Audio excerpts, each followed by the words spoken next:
Hey folks, welcome to the farm. It is July 5th. I hope all of you had an excellent Independence Day, 4th of July with your family. Despite these social distancing requirements and most fireworks displays getting canceled, hopefully it gave you a lot of time though to spend with your family. So 10 years or so ago, we started a Robinson family tradition that we've always had our own fireworks display. We've got a local fireworks distributor in our hometown here, and with my military discount, I get a lot of fireworks for not so much money. So we started doing that 10 years ago. We had a really great display last night. It's about 23 minutes. Little Rick's going to be putting a video together of that. That will come out later. But check out the card up above for a link to that video. Before we get started, remember, hit that subscribe button and ring that notification bell to get notification of future content. Let's roll it.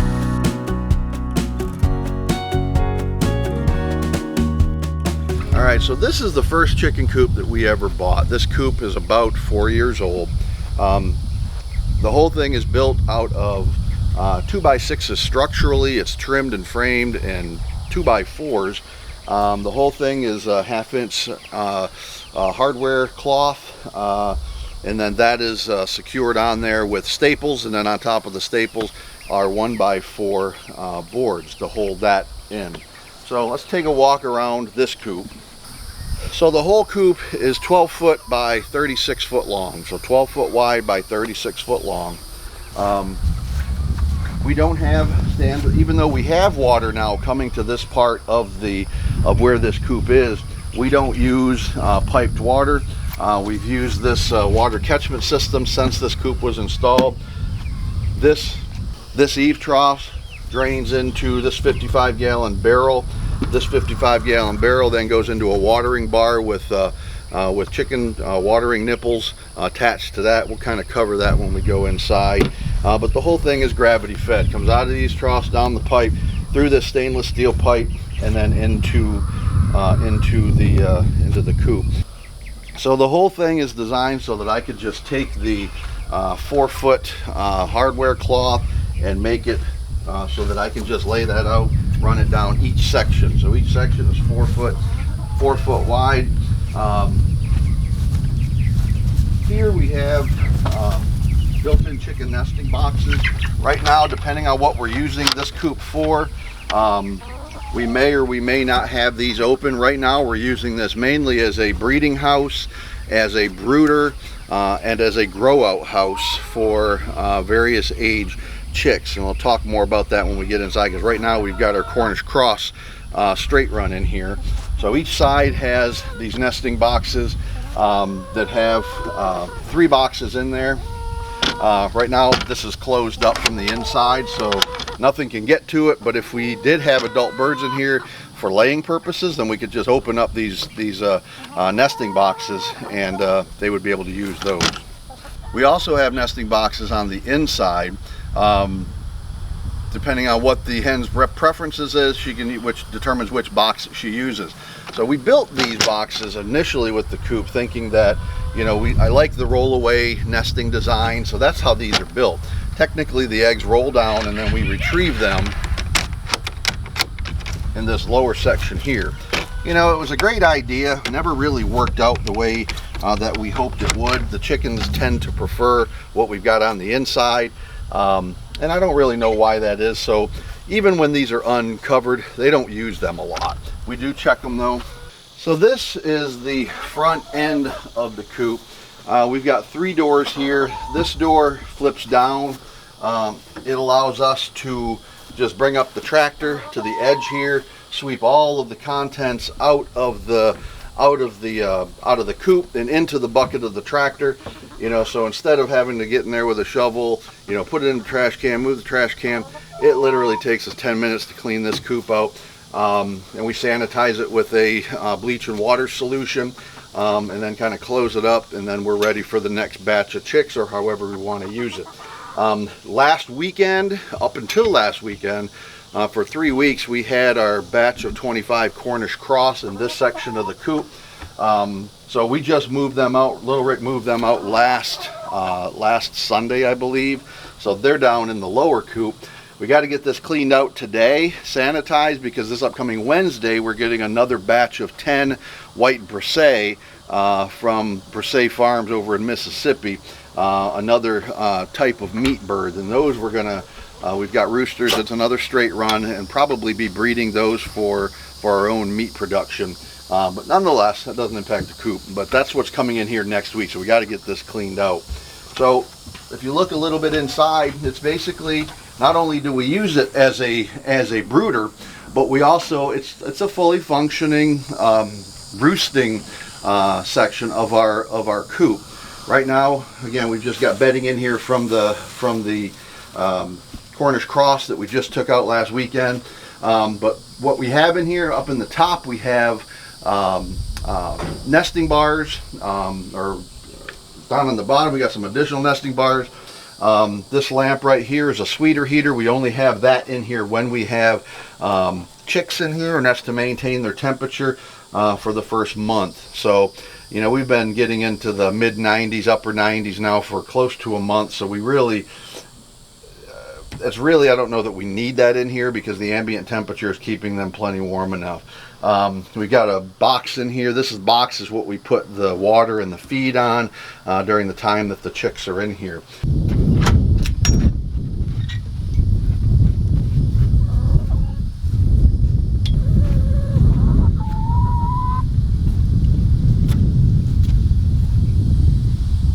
See, this is the ladder that goes from this coop up into the coop window. Broom to sweep it out. We got a catch net in here, and just various feeders and waters that we use depending upon what we have in the coop at any point in time. If we're not using it, we generally slide it back up under here. The hens also go in here, the ones that, because all of ours are free range. Rick, pan around over here. Most of the day, particularly the Australorps, which are the black ones, they kind of stay up here. We call them the gang of five, because despite having a really nice coop in the back, they, even our newer hens, have decided that they're going to move up here to the front. So I generally keep this coop locked so they don't have a secure roosting area at nighttime, but they, despite that, will not go back to the other coop. They stay up here and forage and roam around all day long. So that brings us back to the entry door side of the coop. And you'll see this nesting box looks exactly like the one on the other side. They're mirrors of one another. The layout on this side is exactly the same. The only difference is, you'll note there is no eaves trough on this side, so I don't catch any water from this side. It drains here. I only catch water on the opposite side. So let me give you a little bit about the construction that you don't see on here.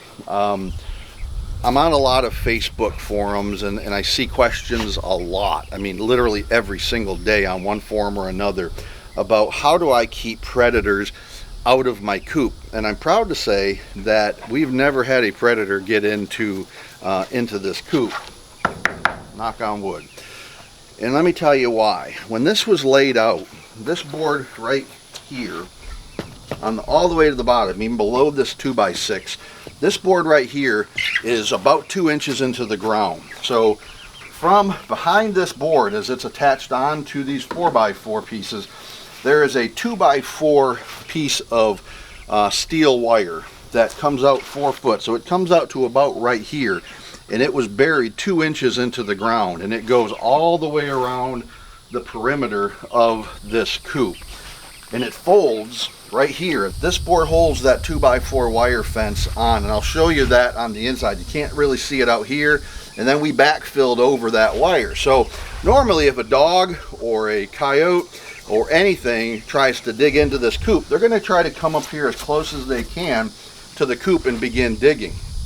They're going to hit that 2x4 wire fence. They can start way back. So in order to get under that fence, they've got to start way out here to be able to get under that fence. Then they have to tunnel underneath that fence that's buried to get inside of this coop. The only other way then is to break this 1/2-inch hardware cloth. I see a lot of people, this is not cheap, it's not inexpensive, but if you want to protect your animals I honestly and truly, in the bottom of my heart, believe that this is the best material to put on here. A lot of people want to save a little bit of money and they will use quote unquote chicken wire. Chicken wire is not going to hold out a dedicated or a really determined predator. Even a domestic dog, if they want to get through that chicken wire, they can. You know, at the end of the day, for us on our farm, these chickens are an investment. If I've lost one, then I've lost, number one, the investment for that bird. I've lost the time and the energy and the food inputs that it took to raise that bird up to an adult size. And then I have lost, you know, for those that don't raise them as production animals or as livestock and they're just your friends, you know, to save a few dollars, you've just lost one of your friends if one of your chickens get taken. We view each one of our animals as an investment on the farm, whether it's a chicken or one of our goats or our bees or any other thing that we raise. Eventually we'll have pigs and it's the same thing. So we spend the money up front to protect the investments that we make. We want to protect the return on investment, not get cheap up front, lose the livestock, and then have to wonder how can we retrofit or fix what we didn't do in the first place. So there was a lot of thought that went into this coop when we first built it. And you know, not that we have not had problems. We've had raccoons try to get into this. We've had dogs try to dig into this, mainly domestic dogs that people don't maintain. But never has an animal got into this coop. So again, knock on wood. Let's take you inside. Alright, so this is the door we just came in to enter into the coop. And this door, this is made here on the farm, is nothing more than a 2x4 that is then dadoed and create a lap joint. So the total thickness on this joint is exactly the width of a 2x4. We then, with staples, attached the hardware cloth to the 2x4s. Then we trim the whole thing out in a 1x4 on the front just for aesthetic purposes and again to hold the hardware cloth onto the 2x4.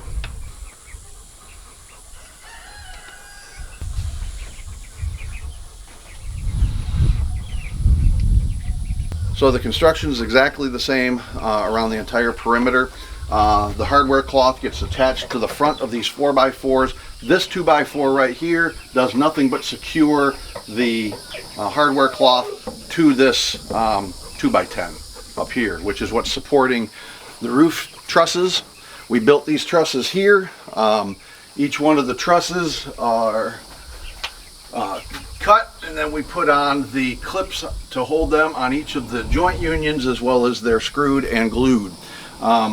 We put these gussets on the inside to or on the ends and the top to again give architectural support to these trusses. Everything, because we're in Florida, is hurricane clipped. That's what these are here, as well as secured on the other side by just a 90-degree bracket. So these are not going anywhere, and we have not had hurricane force winds, but even if we do, they're not going anywhere. This right here, we put in and take out depending upon how we're using this. What this is a bathing area for them. These girls aren't using it, or these boys and girls I should say, it's a straight run, are not using it. They basically will bathe in the dirt here. We previously did a video on our deep litter method. Rick can put a card at the top of the video to kind of show you that, but it's a method of keeping the litter in the coop and composting it in the coop, which is all we use here on the farm in both of our coops. So I built this ladder with the intent of them having a little bit more roosting space where they can sit on during the day. They don't do that. What they do is they use this as a ladder to get up to roost up on the rafters. So that's where they get up to sleep at nighttime. We've got inside of the main coop, when that was open, when we had this as our main chicken coop, we've got nesting bars in there. I cut down a pine tree, sacrificed a pine tree for these birds, which, you know, all of the experts on Facebook, all the experts on YouTube said don't use 2x4s. It's bad for their feet. That may or may not be true, but regardless, they prefer the 2x4s to the natural 3-inch wood pieces that we put into the main coop for them to roost on. They just didn't use it. They hop up this ladder and rest up here, or roost up here, because this is the highest point in this coop. So these are all different pieces of equipment depending upon, again, what we have in here. This is the waterer. We only go to this big size waterer after they're about a week, 2 weeks old. If you put this water in here with newborn chicks, you'll come out the next day and probably half of them will be drowned. We learned that through experience. So don't do that. Use the smaller water. It's got a much smaller reservoir in it, and they will be just fine. So this is the feeder that we use for chicks. We've also got a little giant feeder that if you've got larger birds in here, we will put that over there on that cinder block. That holds about 40 pounds of food. This holds 11 pounds. We've got 2 nesting boxes in here for when we have egg layers in here. We've got them closed up right now since we're just growing these birds out for meat. So let me show you what I was talking about on the outside. It's really kind of hard to see, but if you look at this piece right here, this is what I was talking about, goes down into the ground. You'll see that you got the 1/2-inch hardware cloth, but if you look really close, you'll be able to see that 2x4 wire fence that connects behind this and goes down into the ground 2 inches, and then the grass is growing over it, which is the main block for predators coming under the sidewall of the coop. So other kind of elements in here, this is nothing more than a ladder for the birds when we have it configured for larger birds to access from the lower coop into the main coop up here. This is just a flip door that we will open and allow the birds to transit between the 2 parts of the coop. Right now they're just living in here. So let me give you an idea working wise how we use this coop. So up until this time, probably last summer, this coop was the primary chicken coop, and we had about 35-40 birds in here. All of our laying flock was in here. They nested in these boxes and the 2 side rollaway boxes that I covered earlier. Up until last fall, the birds were in here. Then we began work on the new chicken coop, which we're going to cover in a second video and show you all the features in that one.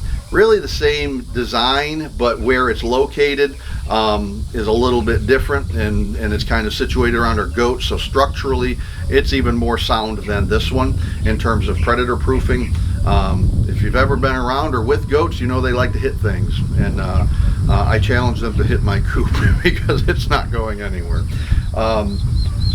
So up until then, we had our main laying flock in here. We moved our laying flock to the back barn, to the new chicken coop, late last fall. I want to say it was around December, January time frame, because then we dramatically increased our chicken layer numbers in the back barn.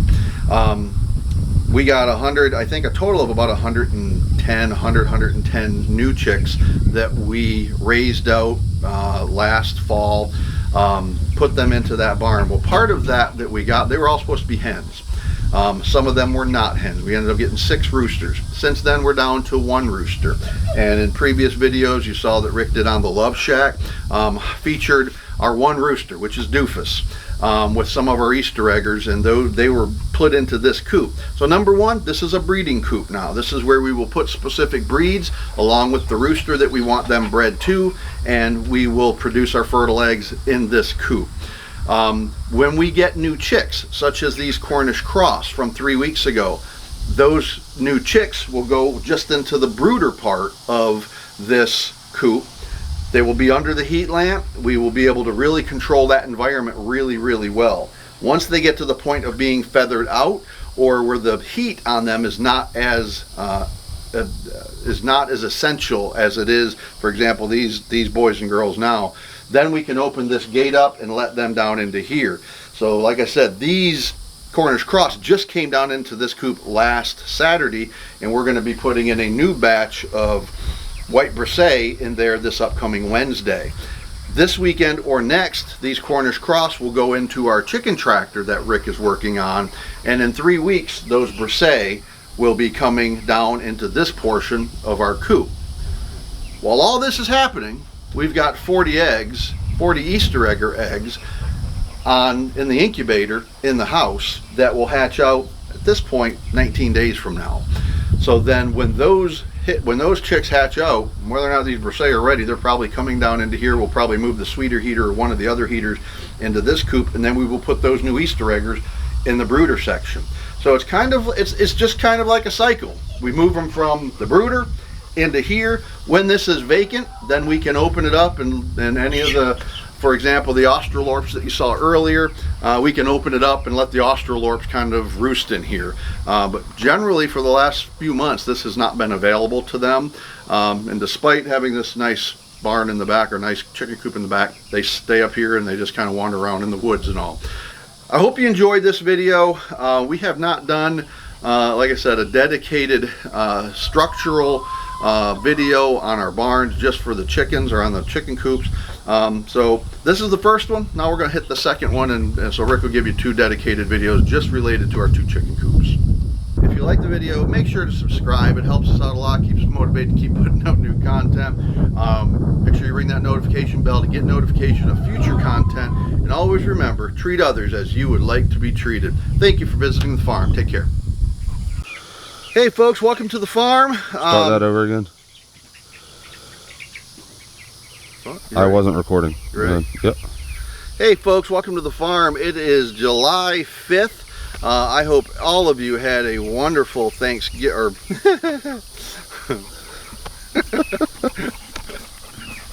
Ready? Yeah. Hey folks, welcome to the farm.